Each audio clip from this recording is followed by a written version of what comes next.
পদার্থবিজ্ঞানের রাশির মাত্রা সংকেত কীভাবে তৈরি করতে হয় সেটা আমরা জানবো। প্রথমে দেখব দৈর্ঘ্যকে আমরা কোন চিহ্ন দিয়ে প্রকাশ করবো, এল। দৈর্ঘ্য প্রস্থ যা হোক দূরত্বের ক্ষেত্রে আর কি। আর সময় হচ্ছে টি মানে টাইম, আর হচ্ছে ভর হচ্ছে মাস মানে এম।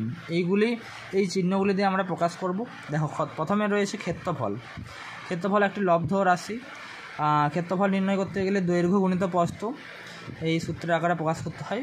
দৈর্ঘ্য হচ্ছে এল আর প্রস্থটাও হচ্ছে এল। যেহেতু এগুলো দূরত্ব মাপার একক, তাহলে দৈর্ঘ্য মানে হচ্ছে এল, আবার প্রস্থ হচ্ছে এল। তার দুটোকে গুণ করার ফলে কি হলো, L2 হয়ে গেল, এল স্কোয়ার। আয়তনের একক হচ্ছে কি, দৈর্ঘ্য গুণিত প্রস্থ গুণিত উচ্চতা। তাহলে দেখো আয়তনের একক কীভাবে নির্ণয় করবে, দৈর্ঘ্য গুণিত প্রস্থ গুণিত উচ্চতা। তাহলে দৈর্ঘ্য হচ্ছে এল, প্রস্থ কি এল, আর উচ্চতা কত এল, কারণ এল তো দূরত্বের একক। তাহলে কি 3টে এল দেওয়ার জন্য L3। এভাবে আমরা মাত্রা সংকেত নির্ণয় করব।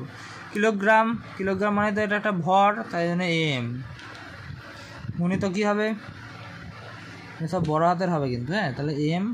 তারপরে মিটারের জন্যে কী হবে, এটা দূরত্ব, তাহলে এটা এল। কিউ আছে বলে এখানে 3। ঠিক আছে, এবারে হচ্ছে মিটার পার সেকেন্ড বেগের একক। কীভাবে করবো, মিটারের জন্যে যেহেতু এটা দূরত্ব তাহলে কী হবে এল। এম তো কিছুই নাই, এম এর উপরে 0 দিয়ে দেবো। এল কটা মিনিট 1 আছে, আবার সময় আছে পার সেকেন্ড মানে সময়, কিন্তু এটা পার বা বাই হওয়ার জন্য এটা -1।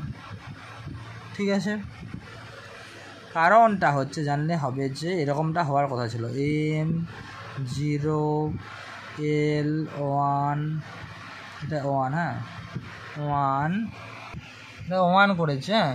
এবারে মাইনাস এটা আছে মানে পার সেকেন্ড মানে কি বাই টি ছিল, তাই এটা বাই টিটা যখন উপরে গেল তখন -1। পরেবারে আবার এটা তোমরা ভালো করে লক্ষ্য করবে যে ত্বরণের হচ্ছে মিটার পার সেকেন্ড স্কোয়ার, যেহেতু বেগের পরিবর্তন হচ্ছে সময়ের সাথে।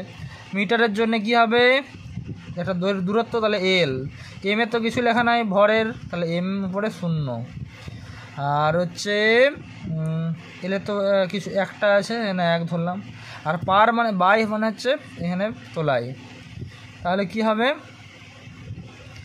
টি মাইনাস এখানে হচ্ছে সেকেন্ড স্কোয়ার, তাহলে কি হবে, তার মানে সময়ের জন্য হচ্ছে টি স্কোয়ার আছে বলে 2। এবারে আমি কি করব, এটা এমটা বাদ দিলাম, 0 হলো, এল 1 হলো। এবারে এটা যদি উপরে নিয়ে যেতে চাই তাহলে টি -2। ঠিক আছে, এবারে আমি এম এর এটা 0 আছে বলে বাদ দিয়ে যেতে পারি, তাহলে এল 1টা লেখার দরকার নাই, এমটা তো 0 আছে বলে এমটা লেখারই দরকার নাই। এলের উপরে শুধু 1 লেখা দরকার, শুধু এল লিখলেই হবে, টি -2। বুঝতে পারলে তো। ভর গুণিত ত্বরণ, এটা হচ্ছে দেখো কী হবে, ভর গুণিত ত্বরণ বলের একক। ঠিক আছে, ভর মানে হচ্ছে মাস এম, আর হচ্ছে ত্বরণের এককটা কি, সময় এইখানে লেখা আছে দেখো, এল গুণিত চিহ্ন দিয়ে টি -2।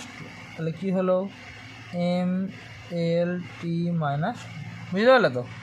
তার কার্যটা কীভাবে করব, বলের একক এটা বেরিয়ে গেছে, এম এল টি -2 গুণিত সরণের একক কি দেওয়া আছে, সরণ মানে সরে যাওয়া একটা দূরত্ব, তাহলে এল।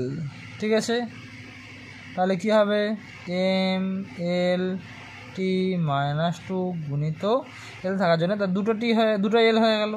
ঠিক আছে তো, ব্যাস বুঝতে পারলে তো। এম এল 2 আবার টি এর উপরে -2, ব্যাস এতটাই।